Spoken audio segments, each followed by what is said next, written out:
परमात्मा पाप कर्म दंड को भी काट सकता है। अभी तक जिस भी संत व महापुरुष से मिले उन्होंने यही बताया कि पाप कर्म फल भोगने से ही समाप्त होगा। वो प्रभु कौन है जो पाप कर्म को काट देता है, वो काल के बंधन से छुड़वा देता है। उसका क्या नाम है, पूजा की विधि क्या है? कृपया अवश्य सुनिए जगत गुरु तत्वदर्शी संत रामपाल जी महाराज के अमृत वचन। कई भक्तात्मा जिन्होंने परिभाषा प्रभु की जो प्रथम बार देखी होगी वो सोच रहे होंगे कि इस महाराज जी ने जो श्लोक गीता जी के अपने अनुसार फिट हुए वो तो बता दिए और बाकी गीता जी नहीं दिखाया। अब लगातार तरतीब वाइज आपका शंका समाधान हो रहा है। अब आप पढ़ते जा रहे हैं, आपके सामने बिल्कुल शीशा आ जाएगा, दर्पण। अब इन्हीं के द्वारा टीका सुधांशु जी द्वारा ही आगे देखिएगा। अब 11वां 12वां 13 श्लोक और फिर देखना आगे क्या क्लियर होता है, बात स्पष्ट आती है। अब 10 तक तो आप समझ चुके हैं कि वो उस परमात्मा को प्राप्त होगा जो उसका ध्यान धरता है। मेरा धरता तो मेरे पास आएगा। मैं संक्षेप में तेरे सामने इस दशा का वर्णन करता हूं। ये बिल्कुल ठीक है जो उन्होंने लिखा। आगे देखो, आगे फिर 12 में है कि शरीर के सब द्वारों को संयम करके यानी अपना साधना एकाग्रचित होकर साधना करे। ठीक है, आगे देखो। अब कहते हैं मेरा अगर सिमरण करना है तो ओम नाम से करना।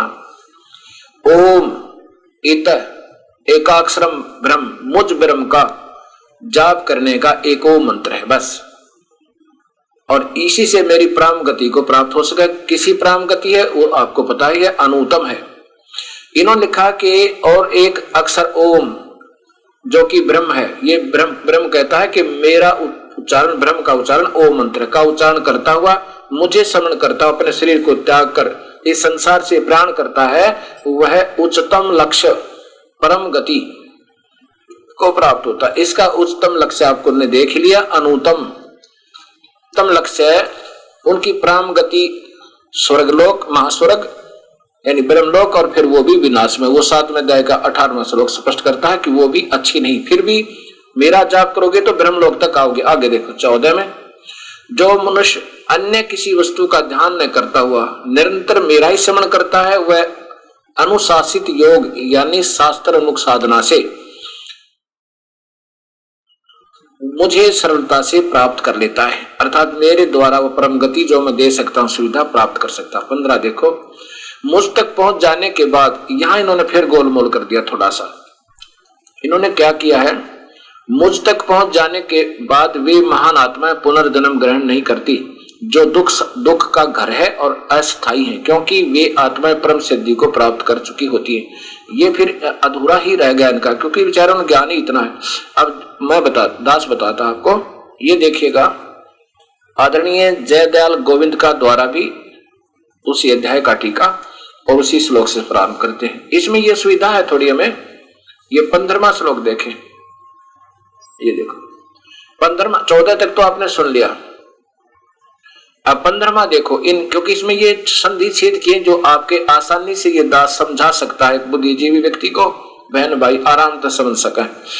अब देखो इसमें लिखा कि माम उपेत, जो मुझे प्राप्त होते हैं, पुनर्जन्म उनका तो पुनर्जन्म है और दुखालय दुख के घर में रहेंगे, अशाश्वतम, ये कभी नहीं समाप्त हो सकता। ये कोई विद्वान पुरुष हो देख सकता है और फिर दोबारा विचार कर सकता है, निष्पक्ष भाव से सोचे, क्योंकि पहले चलता आ रहा है।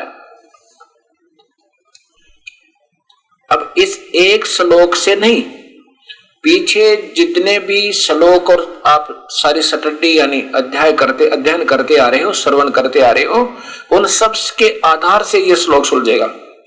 7वें अध्याय में कहा कि मुझे प्राप्त वो पुण्य आत्मा फिर भी अनुत्तम गति में रहती है, क्योंकि वो जन्म मरण में है। क्योंकि स्वयं परमात्मा 4थे अध्याय का 5वां श्लोक आप देखिए, स्वयं कहते हैं कि मेरे और तेरे अर्जुन का नया जन्म हो लिए और ये कभी समाप्त नहीं हो सकते, ये तो आगे भी होते रहेंगे।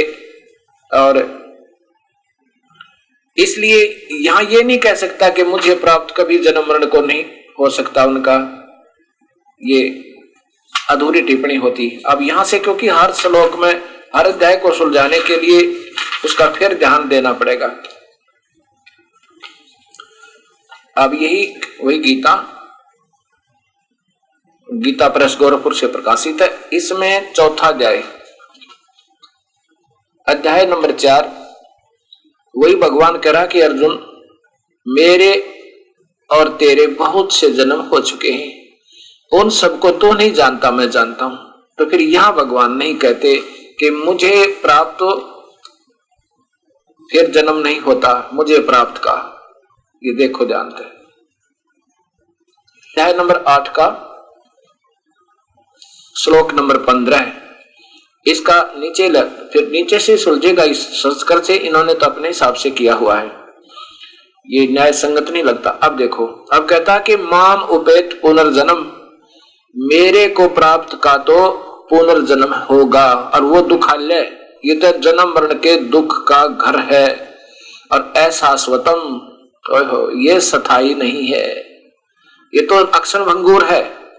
मेरे को जो प्राप्त हो गया, माम उपेत पुनर्जन्म दुखालय ऐसा स्वतम, ये दुखों का घर है जो मेरे तक रहेगा, मुझे प्राप्त करेगा। तो अब देखो, ने अपनवंती महात्मा ने संसिद्धम परमाम गता, उस पूर्ण परमात्मा को प्राप्त होने के पास, उस परम गति को, संसिद्धम उस वास्तविक परमेश्वर को प्राप्त होने वाला, उसकी सही साधना करने वाला, उसके फिर उसके जन्म नहीं होते, फिर वो महात्मा का पुनर्जन्म नहीं होता, सीधा सार्थ बनता है। अब देखो 16वां, ये मैंने अभी पहले भी आपको बताया था। अभी 8वें अध्याय के साथ इसका फिर लिंक बना है। हे अर्जुन, ब्रह्मलोक पर्यंत ये सब लोग पुनर्वर्ती हैं, परंतु किंतु मुझको प्राप्त होकर पुनर्जन्म नहीं होता। अब यहां दो बात नहीं कह सकते भगवान। यहां उनका अर्थ है कि मेरे सारे लोक विनाश में होंगे, एक ब्रह्मलोक भी विनाश में आ जाएगा, जो मेरा जो अंतिम एक ब्रह्मांड में लोक है, और जो मेरी भक्ति करते हैं उनका इतने जन्म नहीं होगा, उनको दूसरे लोक में भेज दूंगा, जैसा भी दिखाया था। अब आगे चलो, 17वें में लिखा है कि सेंसर युग पर्यंत। अब ये यहां पर इन्होंने, जैसा मैंने पहले बताया था कि ब्रह्मण, ये ब्रह्म का, ये बड़ा ब्रह्म, और दूसरा अव्यक्त। अब ब्रह्मण का अर्थ होता, लिखा है ये ब्रह्मण है, ये ब्रह्म को ब्रह्मा मान रहे हैं। ये ब्रह्मा का एक दिन नहीं, ये अक्षर पुरुष है, ये बड़ा ब्रह्म। इस ब्रह्म से भी दूसरा जो ब्रह्म है, उसका एक दिन 1000 चतुर्युग नहीं है संस्कृत में। इन्होंने, क्योंकि जानकार थे शास्त्रों के, इन्होंने ये चतुर्युग लिख दिया। उस अक्षर पुरुष का एक युग, एक विष्णु मरता है उसके एक युग में, इतना लंबा चौड़ा है। ऐसे यहां लिखा है, और ऐसे उसकी रात होती है। आगे देखियो 18वें में, संपूर्ण चराचर भूतगण, ब्रह्मा के दिन में, तो ये ब्रह्मा नहीं है, अव्यक्त है वो दूसरा अव्यक्त, जो तो आपको बताया था। अव्यक्त, व्यक्त, चराचर भूतगण अव्यक्त में, उस ब्रह्मा के सूक्ष्म शरीर में नहीं, उस परब्रह्म के लोक में, दूसरे अव्यक्त के लोक में ये समा जाता, जैसे अभी आप सुन रहे थे। अव्यक्तात्, और फिर दिन में वो उत्पन्न होता है। ये ब्रह्मा का मानकर चल रहे, ब्रह्मा की रात्रि प्रवेश काल में उस अव्यक्त नाम ब्रह्मा के सूक्ष्म शरीर से ही लीन हो जाते हैं। अब इन महापुरुषों को केवल ब्रह्मा एक कल्प में, अब इन महापुरुषों को केवल एक ब्रह्मा तक ही ज्ञान है, एक कल्प का ज्ञान है। एक कल्प में ब्रह्मा जी का एक दिन एक कल्प कहलाता है। एक कल्प में 1000 चतुर्युग माने जाते हैं, और एक रात्रि में इतने ही। जब ब्रह्मा का एक दिन समाप्त होता है, यहां इस 3 लोक में, पृथ्वी लोक, स्वर्ग लोक, जो इंद्र का लोक कहलाता है, और साथ में नीचे पाताल लोक के प्राणी विनाश हो जाते हैं, और वो वे फिर ब्रह्मा के लोक में सूक्ष्म रूप में रख दिए जाते हैं, और ब्रह्मा सो जाता है। उसके बाद 1000 चतुर्युग की जब उसकी रात समाप्त हो जाती है, ये फिर दोबारा सृष्टि प्रारंभ करते हैं इन तीनों लोकों की। बस ये ब्रह्मा का जो दिन है वो 1000 चतुर्युग का है, और ये जो परब्रह्म का जो एक युग है, जो एक युग जो है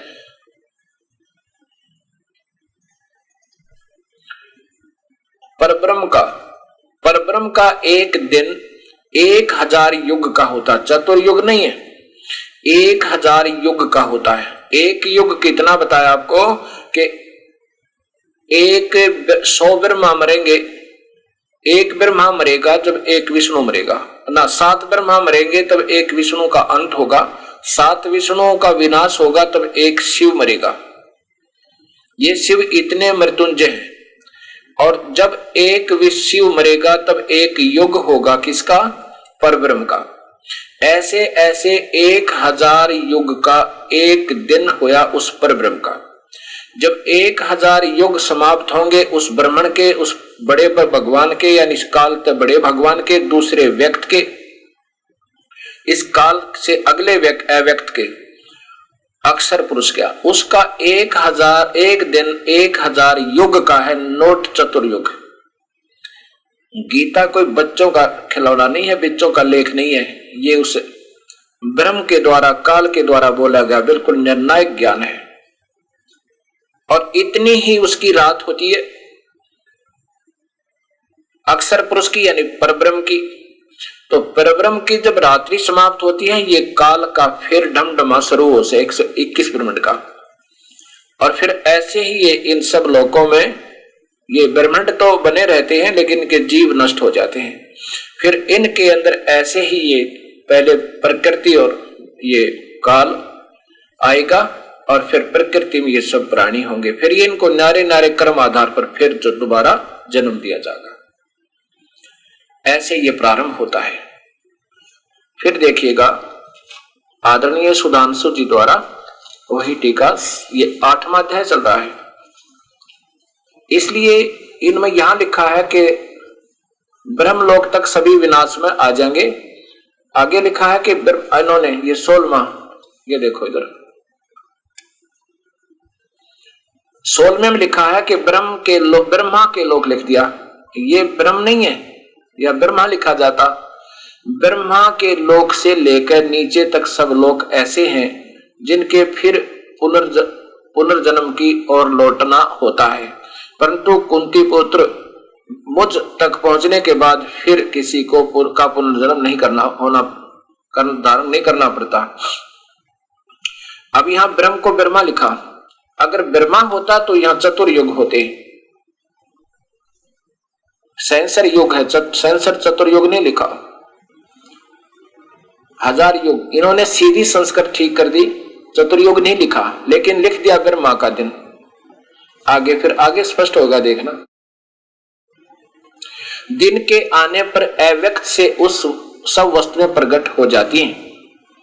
किससे? वो अक्षर पुरुष भी अव्यक्त है, काल अव्यक्त बता दिया। ये 8वें अध्याय का 18वां श्लोक है, और 7वें अध्याय के 24वें और 25वें श्लोक में अपने आप को कहता मैं अव्यक्त हूं। अब यहां बता रहा है कि इस अव्यक्त से, उस अक्षर पुरुष से के दिन आने पर फिर ये काल की सृष्टि फिर प्रकट हो जाती है, और रात्रि आने पर ऐसे ही फिर विनाश को ये काल के लोग होते रहते। ऐसे काल के भी पुनर्जन्म और काल के ब्रह्मलोक तक पहुंचे हुए के भी पुनर्जन्म। यहां देखो फिर है 19वां, हे पार्थ, यह बार बार उत्पन्न होने वाला अस्तित्वमान वस्तुओं का समूह बिल्कुल बेबस सा रात्रि के आगमन पर विलीन हो जाता है, और दिन के आगमन पर फिर अपने अस्तित्व में प्रकट होता है। अब देखो 20वें में लिखा है, परंतु इस अव्यक्त से परे एक और अव्यक्त सनातन अस्तित्व है, वो पूर्ण परमात्मा है, जो उस अस्तित्वमान वस्तुओं के नष्ट होने पर, सब अस्तित्वमान नष्ट हो जाने पर भी वो कभी नष्ट नहीं होता। वो तीसरा अव्यक्त, एक अव्यक्त काल कहा 7वें अध्याय के 24-25 श्लोक में, और दूसरा अव्यक्त ये 19, 20, 18वें श्लोक में 8वें अध्याय का। ऊपर देखो ये उस आने पर व्यक्त से सभी वस्तुएं प्रकट होती है। और बीच में फिर लिखा उस अव्यक्त से भी, इस अव्यक्त से भी परे और अव्यक्त है। अपने आप को नहीं कह रहे भगवान, इस अव्यक्त से भी और परे अव्यक्त सनातन भाव अस्तित्व है। वह सनातन मन सदा रहने वाला, वो कभी नष्ट नहीं होता, सब नष्ट हो जाएंगे, अक्षर पुरुष के भी अक्षर पुरुष के भी, फिर वो परम अक्षर पुरुष नहीं नष्ट होता। अभी किसमें देखो,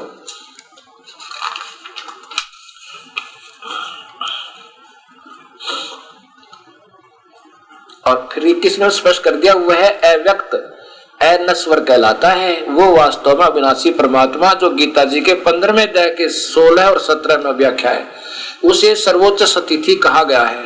ओह, उसको ही, वो है वास्तव में सर्वस्व उच्च स्थिति, और जो उसे प्राप्त कर लेते हैं वो वापस नहीं लौट कर आते। वही मेरा परम धाम है, निवास स्थान नहीं है। अब यहाँ ये फिर वही उड़ जा देते हैं। अब ये काल भी, अब यहाँ पर इनका काल भगवान क्या कह रहा है कि मैं भी उसी स्थान से आया हुआ हूं, मेरा भी निज स्थान वही है, मेरा परम धाम भी वही है, मेरा परम धाम वही है, ये लिखना था, मेरा परम धाम वही है। तत् मम परम धाम तत्, मेरा परम धाम भी वही है, मैं वहीं से आया हूं। अब यहां देखो स्पष्ट आ रहा है, ये यहां इन्होंने जितना ज्ञान है बेचारे इसको गोल गोल, क्योंकि वही कृष्ण पे लाके रोक देते हैं, श्री कृष्ण जी पे। अब यहां देखो वो तो और है जो अनश्वर कला था। 23 में फिर देखो, 22 में 8वां अध्याय चल रहा है ये। हे भारत, वह परम पुरुष, या फिर वह परम पुरुष क्यों कहता, अगर मेरा स्थान है नहीं, वह परम पुरुष जिसमें सब भूत निवास करते हैं, सब प्राणी निवास करते हैं, जिससे ये संसार व्याप्त है, वो अनन्य भक्ति द्वारा प्राप्त किया जा सकता है। अब इसमें स्पष्ट है कि जो वो परमात्मा है ना, वह परम पुरुष जिसमें सब भूत निवास, सब प्राणी है, जिससे ये सारा संसार व्याप्त है, अनन्य भक्ति द्वारा प्राप्त किया जा सकता है। अनन्य का अर्थ है केवल एक परमात्मा की भक्ति, उत्सव की भक्ति करके ही पा सकते हो, अन्य भक्तियों से नहीं।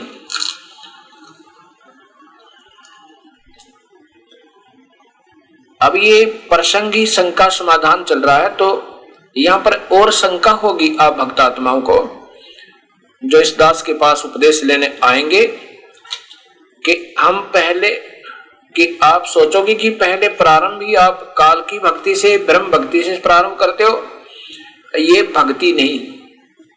हम ओम नाम, ये जो का तो चलेगा, ये तो करनी ही पड़ेगी, क्योंकि ये ऋण देना है इस 21 ब्रह्मांड में, जहां भी हम इतने युगों से सुविधा प्राप्त कर रहे हैं। ये ओम की कमाई, इसकी समरण का तरीका अलग से है। ऐसे नहीं ओम शांति ओम ओम ओम, या वैसे ये कोई मंत्र ऐसे नहीं जाप होता, उसका विधि अलग से है। ओम नाम का जाप वो भक्ति नहीं, पूजा नहीं होगी, अनन्य। आप फिर कहोगे कि आप तो प्रारंभ यहीं से कर रहे हो, फिर अनन्य कैसे हुआ? जैसे पति भरता पूजा तो अपने पति की करती है, आदर सबका करती है।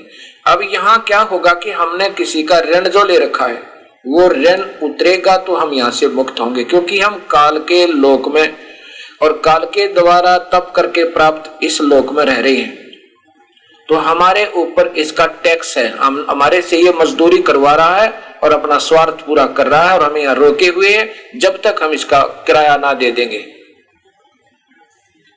ओम नाम के जाप से प्रभु प्राप्ति नहीं है, यह प्रभु प्राप्ति की पूजा नहीं है, क्योंकि 11वें अध्याय के 47-48 श्लोक में और 53 और 54 श्लोक में स्पष्ट है कि ओम नाम के जाप से मेरा किसी भी वेदों में वर्णित विधि से, किसी भी प्रकार के तप से, दान से, क्रिया से, यज्ञ से मुझे नहीं प्राप्त कर सकते।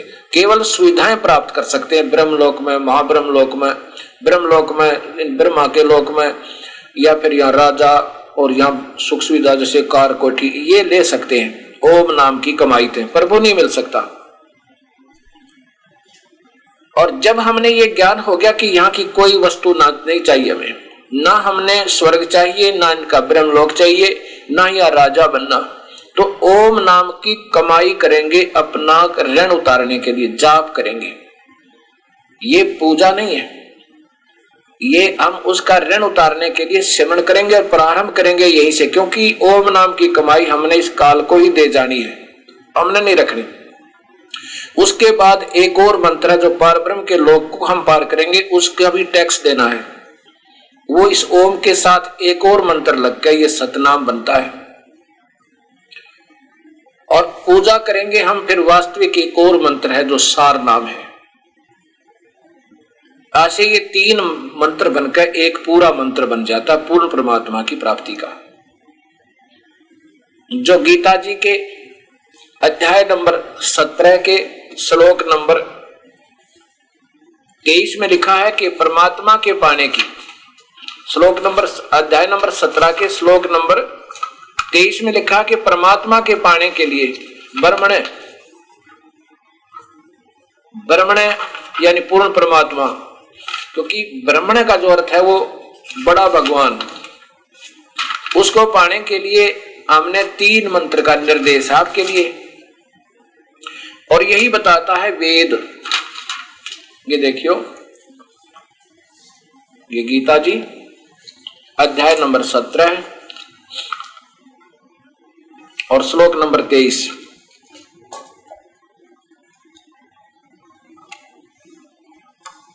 यहां देखिएगा 23 में लिखा है ओम तत्सत, 3 भगवान और उनके न्यारे न्यारे मंत्र। ये ओम मंत्र तो सीधा लिखा, ये तो जाप करना ही करना है इसका, और ये तत् है परब्रह्म का और सत है पूर्ण ब्रह्म का। इति निर्देश है ब्रह्मणे त्रिविध समर्थ है, उस पूर्ण परमात्मा के सिमरण का ये 3 मंत्र का जाप का निर्देश है। निर्देश माने सख्त आदेश, निर्देश के अंदर आदेश भी और साथ में दृढ़ता भी, दोनों बताते हैं। और ब्राह्मण यानी भक्त आत्मा पहले ऐसे ही किया करती थी, पूरा सृष्टि के प्रारंभ में ऐसे ही वेदों, 3 वेदा, उन्हीं वेदों के अनुसार करते थे। अब देखना, अब ये आपको बताना चाहता था मैं, इस प्रकार 3 मंत्र का जाप करना है। ओम तत्सत, ओम तत्सत ये नहीं, ये तत् और सत सांकेतिक है, ये इशारा उन अन्य मंत्रों का, वो ये दास देगा आपको। ऐसे फिर क्या होगा कि ओम नाम की कमाई तो हम इस ब्रह्म तक छोड़ देंगे, इसको दे देंगे, ये हमें मुक्त कर देगा, सारे कर्म हमारे कैंसिल हो जाएंगे उस परमात्मा के आदेश तक, इसका ऋण मुक्त हो जाएगा तो हम मुक्त हुए। और जो दूसरा मंत्र होगा वो परब्रह्म का टैक्स भरना हमने, उसको दे देंगे, अक्षर पुरुष के लोक से पार हो जाएंगे। और फिर तीसरा जो मंत्र है उस कमाई से हम वहां सथा स्थान पाओगे। अब देखो यही गीता जी, क्योंकि ये छोटी पुस्तक है, उठाने में सुविधा है, इसलिए मैं दिखा रहा हूं। जिसमें कोई इसमें है तो दूसरे को भी दिखा देता हूं। अब देखियो, ये अध्याय नंबर 18 है और श्लोक नंबर 62 देखो, ये इसी में क्या लिखा है, हे भारत, सब प्रकार से उस परमेश्वर की शरण में जा, उस परमात्मा की कृपा से परम शांति और सनातन परम धाम को प्राप्त होगा। ये देखो, ये देखने योग्य बात है। इसको उस परमात्मा की कृपा से परम शांतिम, परम शांति को, काल तक रहेगा तो कोई शांति नहीं है जीव को, लड़ना झगड़ना पड़ता ही रहेगा, राग द्वेष रहेगा। शांति को प्राप्त, शांति को और सनातन परम धाम को। अब देखो, शाश्वतम स्थान सतलोक, सातवन माने सनातन, सनातन माने अविनाशी, अविनाशी माने सत्य, सत्य शाश्वतम माने सत्य, स्थान माने धाम, धाम को सत धाम, सतलोक प्राप्ति, उस सतलोक को प्राप्त होगा। ये 62 में स्पष्ट कर दिया। श्लोक नंबर देखिए, ये 62 में, और इसमें लिखा कि उसकी शरण में जा। ठीक है। अब 63 देखो,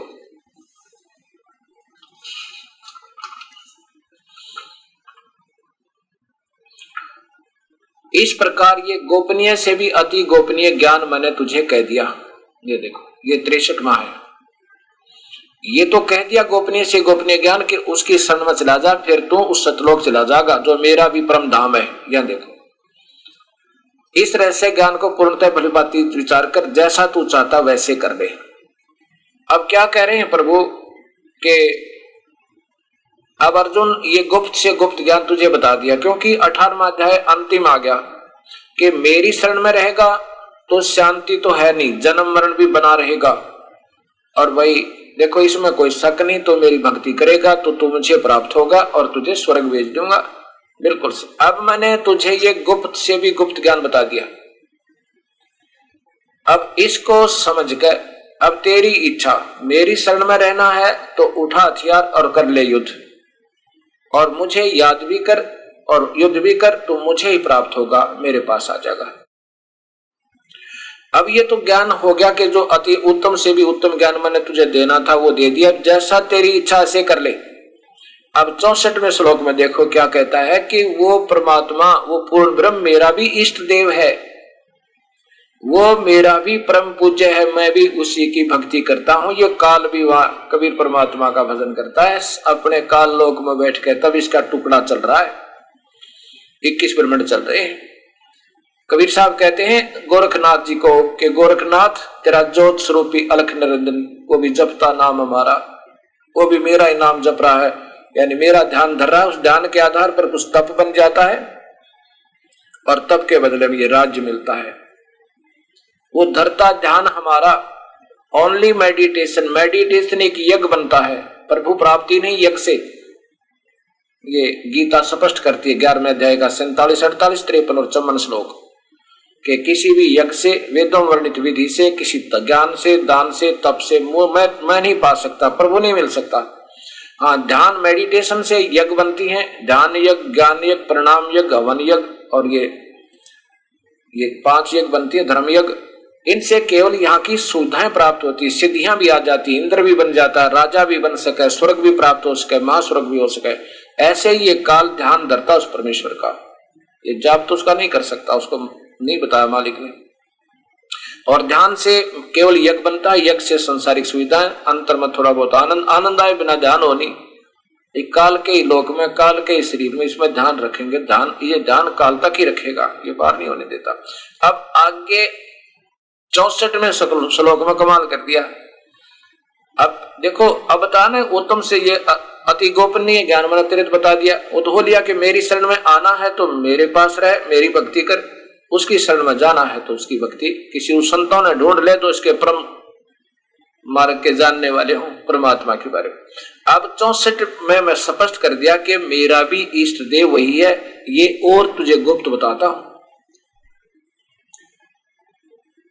अब क्या कहते हैं भगवान कि अब तुझे एक और रहस्य बताता हूं, जो पहले तो रहस्य बता दिया, अब एक और रहस्य बताता हूं कि मेरा इष्ट देव भी वही परमेश्वर है। अब देखो, ये 18वां अध्याय, अध्याय नंबर 18 और श्लोक नंबर नीचे देखो 64। अब ये तो इनकी संस्कृत है, अब इससे इसका सहारा लेना पड़ेगा आपने। सर्वम गुहतम भूय सुन में परमम वचः। अब और जमा सर्व गुहतमम, यानी और सबसे भी गुप्त, और फिर बता दूं, और सुन ले मेरे वचन, ये श्रेष्ठ वचन, यानी पहले तो गुप्त बता दिया पर उससे भी श्रेष्ठ और गुप्त वचन बताता हूं, सुन ले मेरी वचन। इष्ट असी में दृढ़म इति तत् वक्ष्यामि ते हितम। तत् माने वह पूर्ण परमात्मा ही, तत् वही पूर्ण परमात्मा ही, में माने मेरा, इष्ट माने पूज्य देव, असी माने है। फिर देख लो, ये तेरे हित में कहता हूं, तत् माने वह पूर्ण परमात्मा ही, में माने मेरा, दृढ़ माने बिल्कुल पक्का, इष्ट माने पूज्य देव, असी माने है। यह वो पूर्ण परमात्मा ही भी मेरा पुष्ट देव, इष्ट देव है। इन्होंने अपने हिसाब से कर दिया, ये नहीं ठीक बच रहा, नहीं तो ऐसा नहीं कहते हुए। गोपनीय से अति गोपनीय मेरे परम रहस्य वचन को फिर सुन। वो तो पहले बता दिया जो बताना था, अब ये और बताया कि वो इष्ट, कि तू मेरा प्रिय है, तेरी इष्ट को प्रिय बता दिया। इष्ट देव है तू, वो मेरा इष्ट देव है। इससे यह परम हित वचन तुझसे कहूंगा। अब 64 में स्पष्ट आ गया। अब कहा ना 62 में मैं कहा कि उस एक की शरण में चला जा। अब यहां इन्होंने फिर नादानी कर दी। क्या लिखा है 65 में? ये लिखा है कि मुझ में मन वाला हो, ये ठीक है, मुझ में मन वाला हो मेरा भक्त बन, मेरा पूजन कर, करने वाला हो मुझको प्रणाम कर, ऐसा करने से तो मुझे ही प्राप्त होगा, ये तुझसे सत्य प्रतिज्ञा करता हूं, क्योंकि तू मेरा अत्यंत प्रिय है। या प्रिय लिखना था तो यहाँ प्रिय ही लिख दिया इन्होंने। बिल्कुल कहा कि मेरा भजन कर, मेरे शरण में रह, तो तू मुझे ही प्राप्त होगा, तो मेरा सत्य प्रतिज्ञा करता हूं, इसमें कोई शक नहीं, तू मेरा प्रिय है। आगे देखो 66 में मैं कमाल कर दिया। ये यहां से आपको सुलझेगा इस संस्कृत से, ये फिर उड़ जाते हैं क्योंकि बेचारे पूर्ण ज्ञान नहीं था इनको। सर्व धर्मान प्रीतजम माम एकम शरणम व्रज। सर्व धर्मान, माम माने मेरी, सर्व धर्मान माने सारी पूजा, ओम नाम के जाप को, प्रीतज छोड़ दे, और उस एक की शरण में व्रज जा। एकम, उस एक पूर्ण परमात्मा, एक मन जिसका अद्वितीय, इसके बराबर कोई और ना हो, और अहम तमाम सर्व पापे भ्याम मोक्षामी मां सोच, फिर मैं तेरे सारे पाप कर्म मुक्त कर दूंगा, चिंता ना करे। ओम नाम के जाप की कमाई इसको छोड़ देंगे, पहले फिर यू आपको मुक्त कर देगा। ये है ये गीता जी का निर्मल ज्ञान। अब इन्होंने क्या कर दिया कि संपूर्ण धर्मों को, सर्वधर्मान, संपूर्ण धर्मों को अर्थात संपूर्ण कर्तव्य कर्मों को, धर्म क्या होता है? धार्मिक पूजा, जो धार्मिक हम जाप धूप करते हैं, यज्ञ हवन करते हैं, मुझ में त्याग कर एक मुझ सर्वशक्तिमान सर्वाधार सर्वेश्वर परमेश्वर की शरण में आ जा। बता, ये कोई तुक बिना दोबारा ये कहना अहम मैं तुझे सर्व पापों से मुक्त कर दूंगा, शोक मत कर। आइए फिर देखो आचार्य सुधांशु जी द्वारा वही श्रीमद् भगवत गीता 18वां अध्याय, यहां देखिएगा, ये 62वां श्लोक है 18वें अध्याय का। हे भारत वंशोदय अर्जुन, तू सर्वभाव से उस ईश्वर की शरण में चला जा, उसकी कृपा से तू परम शांति, संसार से सर्वोपृत को और अविनाशी परम पद को प्राप्त होगा। परम पद अविनाश शाश्वतम स्थान लिखा है, शाश्वतम स्थानम यानी सतलोक को प्राप्त होगा। अब यहां तो कह रहे हैं उसकी शरण में जा। फिर आगे 63 में ये गुप्त से भी गुप्त ज्ञान मैंने तुझे कह दिया, अब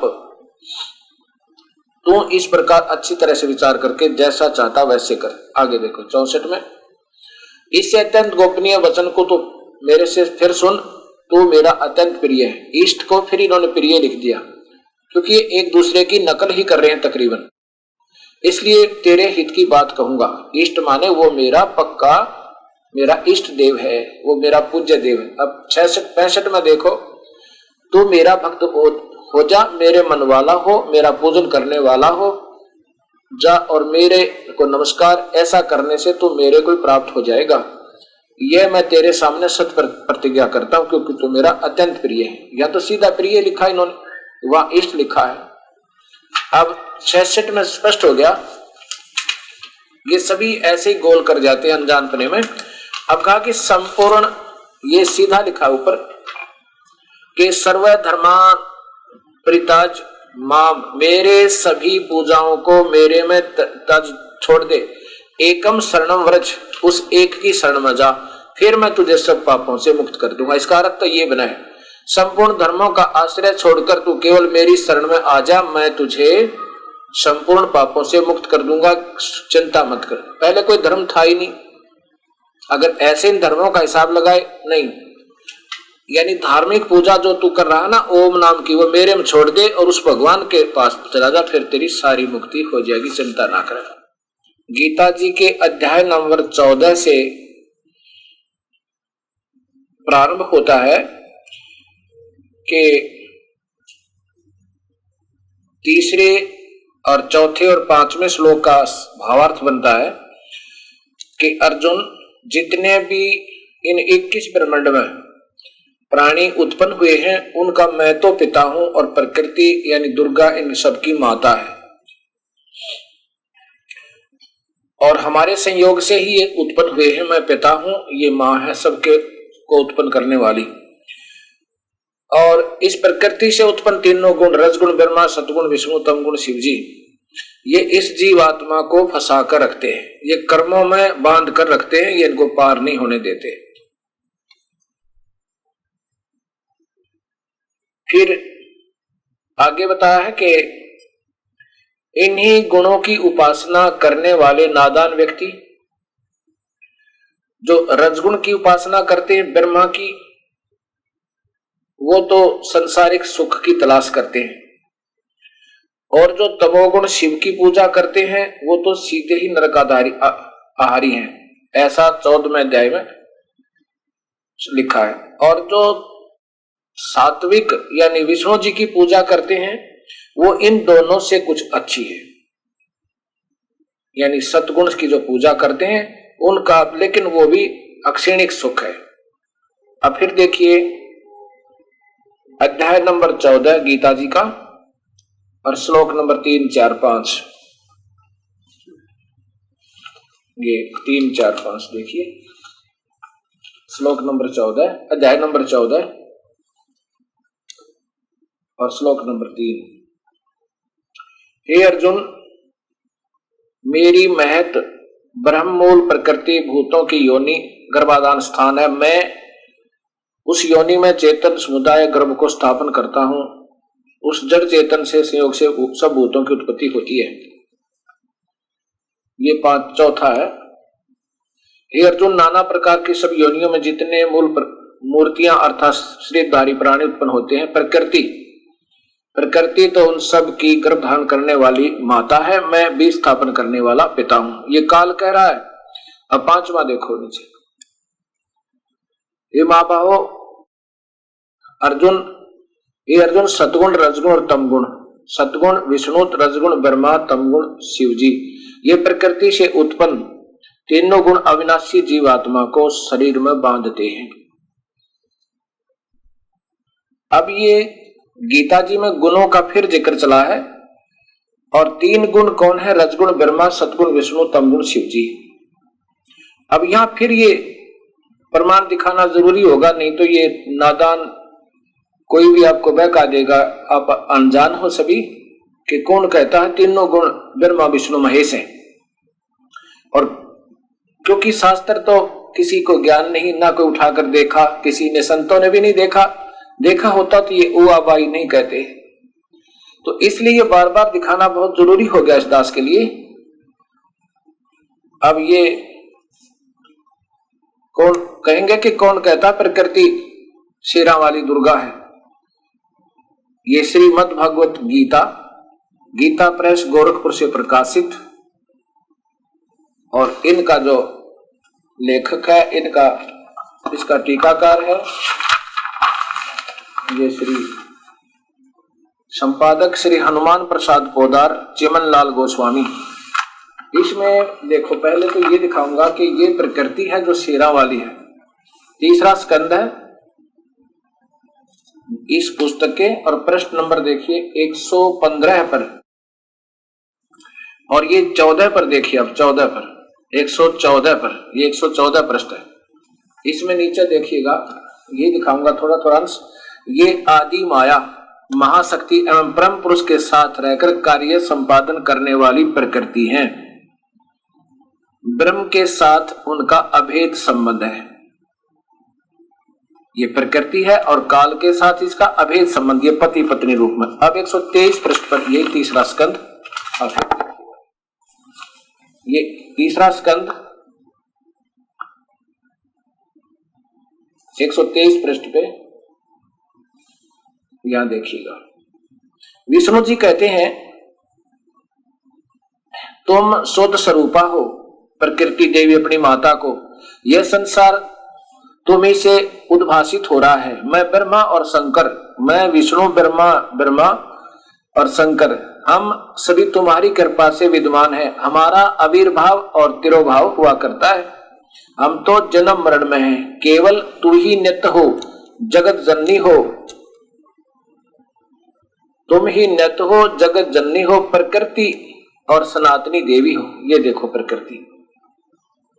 आगे देखो इसी 123 पे भगवान शंकर बोले, देवी यदि महाभाग विष्णु तुम्ही से प्रकट हुए हैं तो उनके बाद उत्पन्न होने वाले ब्रह्मा भी तुम्हारे ही बालक हुए। फिर मैं तमोगुणी लीला करने वाला शंकर क्या तुम्हारी संतान नहीं हुआ कि ब्रह्मा विष्णु महेश भी आपसे आपके बच्चे, और मैं तमोगुण शंकर तमोगुणी क्या आपकी संतान नहीं हुआ? अर्थात मुझे भी उत्पन्न करने वाली तुम ही हो। और यहां तक भी शंका पैदा कर सकते हैं कि कहां लिखा है रजगुण ब्रह्मा सतगुण विष्णु तमगुण शिव जी। ये देवी भागवत महापुराण, ये संस्कृत सहित है। इसमें देखिएगा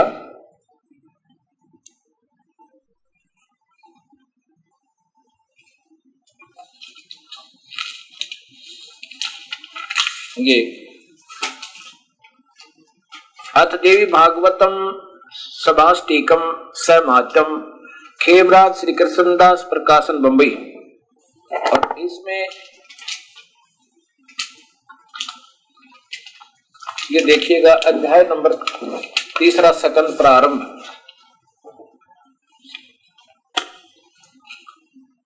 अथ श्रीमद् भगवत गीते भगवते भाषाटीक युक्ते 3 सेकंड प्रारंभते। अब ये देखो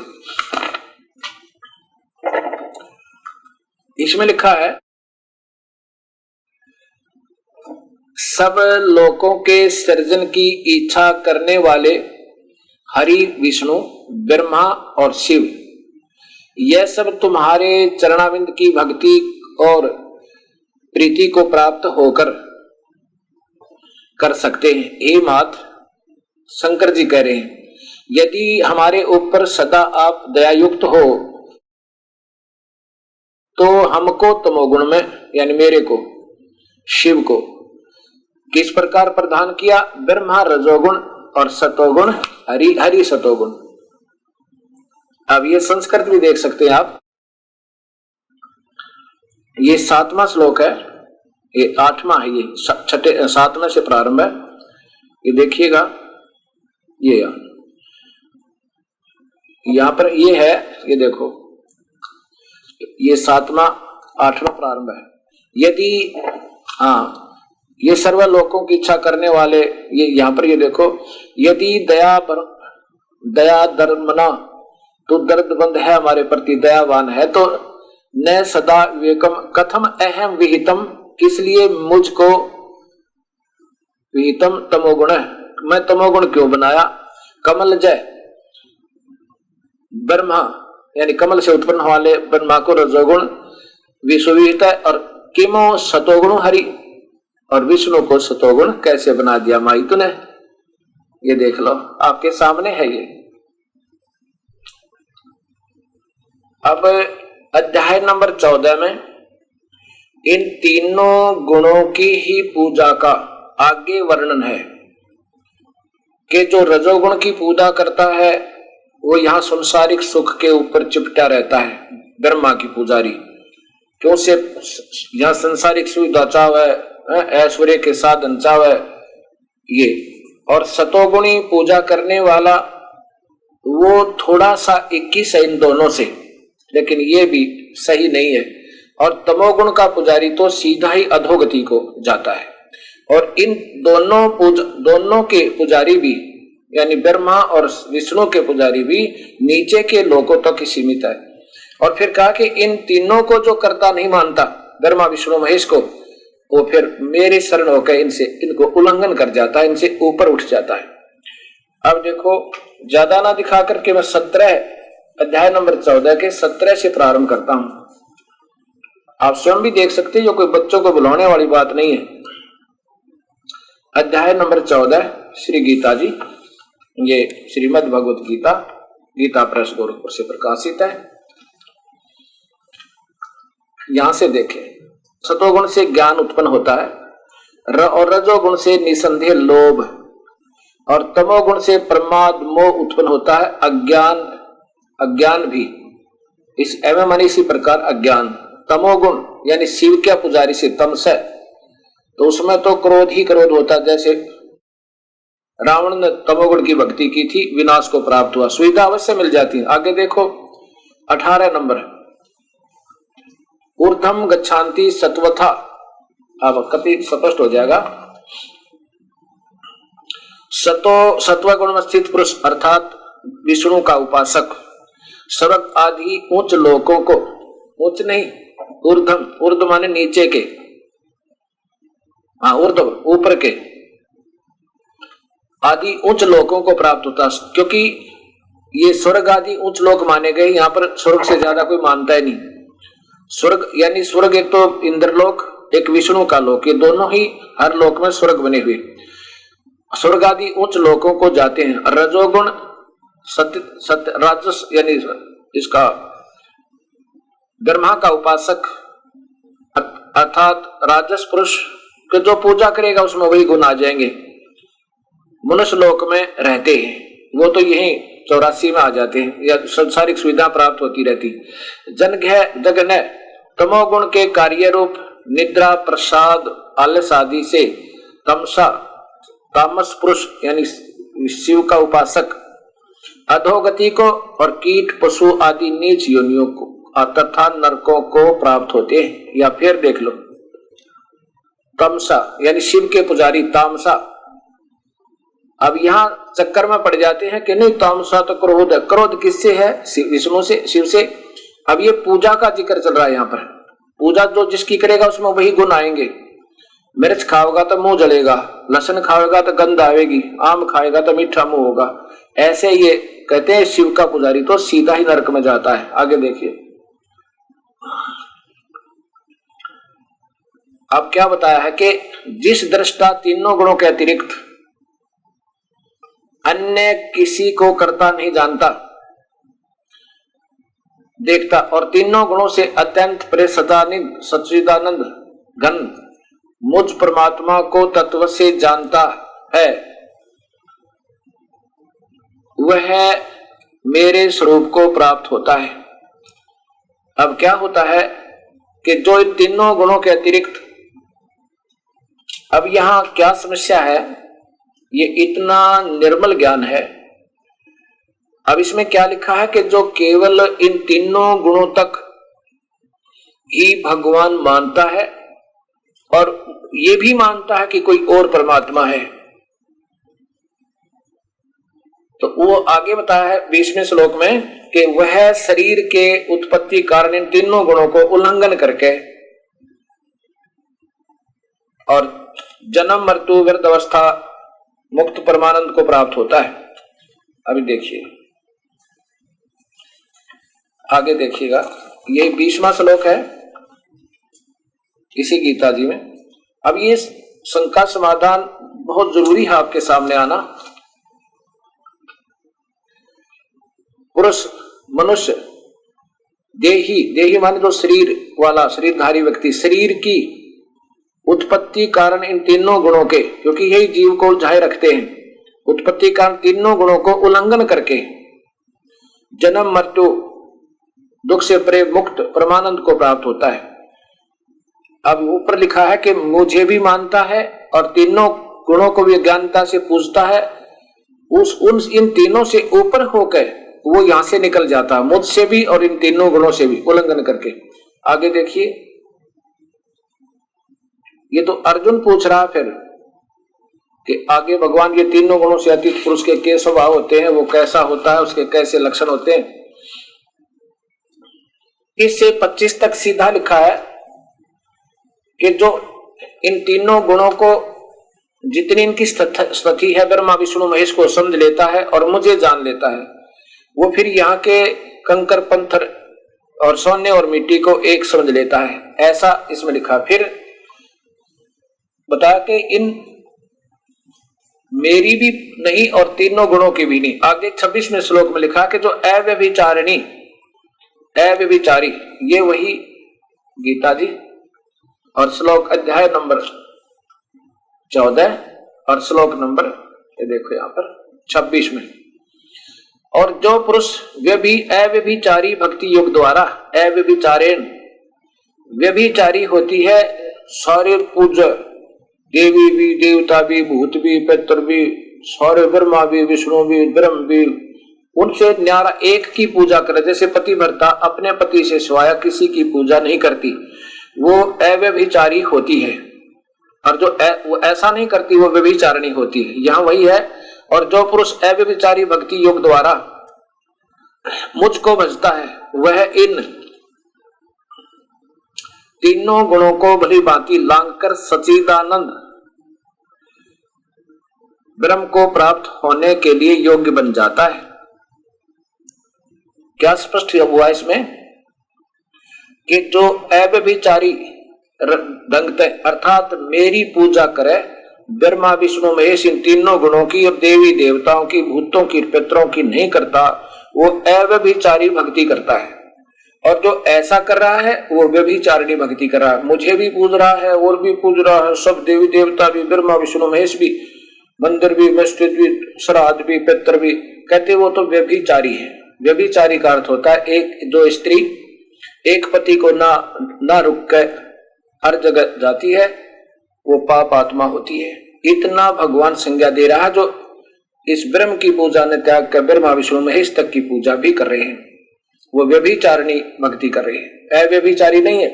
अव्यभिचारी का अर्थ है केवल एक ब्रह्म पूजा कर नीचे की नहीं करे, तीनों गुणों की भी पूजा नहीं करे। तो उससे कहता है वो तो उस परमात्मा के सच्चिदानंद परमात्मा को प्राप्त होने के योग्य बनता है। फिर तो देखिए कितना स्पष्ट ज्ञान है। फिर देखो अध्याय नंबर 14 और श्लोक नंबर 26 में, जो पुरुष अव्यभिचारी भक्ति योग के द्वारा मुझको निरंतर भजता है, वह इन तीनों गुणों से ऊपर उठ जाता है, भली भांति लांग कर ब्रह्म हुए सच्चिदानंद घन ब्रह्म को प्राप्त होने के लिए योग्य बनता है। उस पूर्ण परमात्मा के पाने के योग्य बनता है, जो केवल मेरी भक्ति करता है, तीनों गुणों की नहीं करता, मेरी से शुरू करता, ओम से शुरू होती है। ले आगे देखिए, क्योंकि अविनाशी ब्रह्मण, वहां तो ये ब्रह्मण का अर्थ ब्रह्मा लिख रहे हैं, कौन? अनजान। यहां ब्रह्मण का अर्थ पर ब्रह्म, जैसे दास बता रहा था आपको कि वो परब्रह्म का 1000 युग का एक दिन होता है। ये ब्रह्मण है, परब्रह्म अक्षर पुरुष आपके सामने सरलार्थ है। अविनाशी परब्रह्म, अविनाशी परमात्मा, ये अविनाशी ब्रह्मण यानी पूर्ण परमात्मा के अमृतत्व का तथा नित्य धर्म और एक खंड रस आनंद का श्रेय मैं ही हूं। अब देख कितना स्पष्ट हो गया ये ज्ञान। वो 18वें अध्याय का श्लोक भी सुलझ गया। फिर देखो, क्योंकि अविनाशी अवयम ब्रह्मण, अविनाशी परमात्मा के उस अविनाशी पूर्ण ब्रह्म के अमृत का तथा नित्य धर्म का, धर्मस्य यानी उस सदा रहने वाले सुख के स्वभाव का अखंड एक रस का आनंद का आश्रय मैं ही हूं। अर्थात ब्रह्म ही उसकी पूजा, उस ब्रह्म की पूजा करके ही उसको पा सकते हैं। पूजा नहीं, ब्रह्म का ओम नाम जाप करके। इस पवित्र गीता जी के ज्ञान को समझना कोई ज्यादा कठिन नहीं है, अगर ये सृष्टि रचना का ज्ञान हो जाता है। अब यहां देखो 26वें श्लोक में आपने सुना कि जो पुरुष अव्यभिचारिणी रंगता है, जैसे 7वें अध्याय के 12 से 15 श्लोक में लिखा है कि इन तीनों गुणों से के द्वारा जो हो रहा है वो मुझसे जान, लेकिन मैं इनमें नहीं हूं, ये मुझ में नहीं है।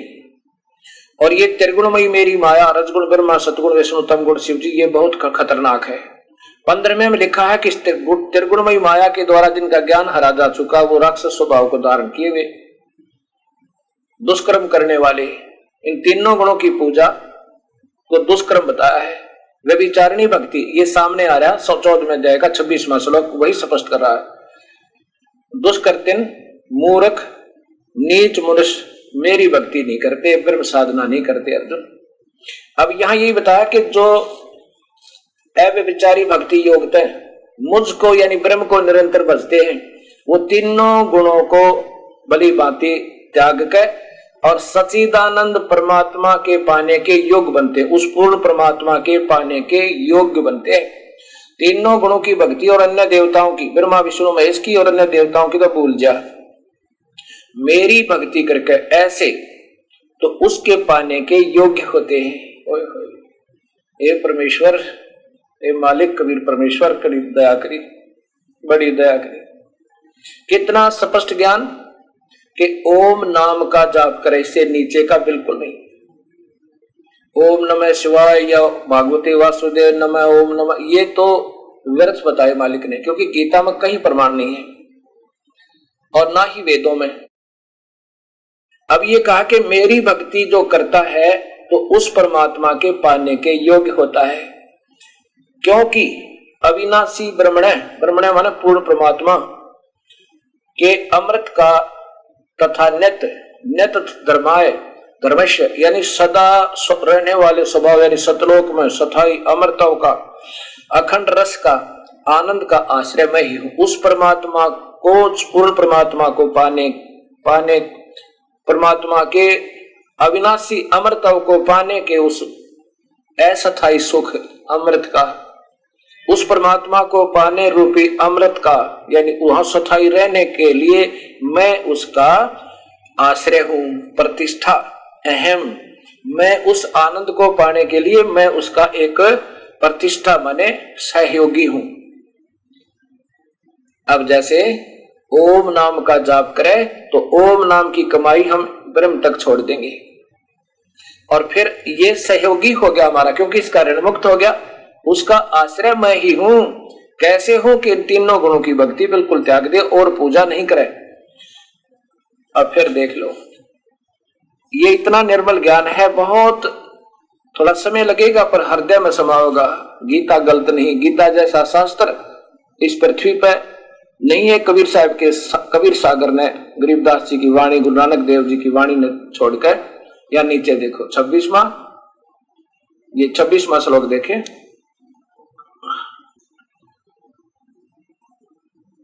और जो पुरुष, जो व्यक्ति अव्यभिचारी यानी और अन्य पूजा ना करके केवल ब्रह्म पूजा से प्रारंभ करता भक्ति योग द्वारा, माम माने मुझको भजता है, स वह इन गुणान तीनों गुणों को ये मालिक भली भांति लांग कर सच्चिदानंद घन ब्रह्म को प्राप्त होने के योग्य बनता है। ओम नाम का जाप तो बहुत जरूरी से नीचे का नहीं करना। आगे देखो, क्योंकि अविनाशी, अब ये यहां देखो, अवश्य ब्रह्मण अविनाशी परमात्मा पूर्ण ब्रह्म को और अमृत से अमृत का तथा नित्य शाश्वत से धर्म यानी सदा रहने वाले एक अखंड रस को यानी फिर कभी नहीं मरे, सदा सुखी रहे, उस आनंद को पाने का मैं सुख से मन आनंद का प्रतिष्ठा अहम, मैं उसका आश्रय हूं, अर्थात मैं उसकी पहली कड़ी हूं, मैं उसमें सहयोगी हूं उस परमात्मा के पाने में। बोल सतगुरुदेव की जय।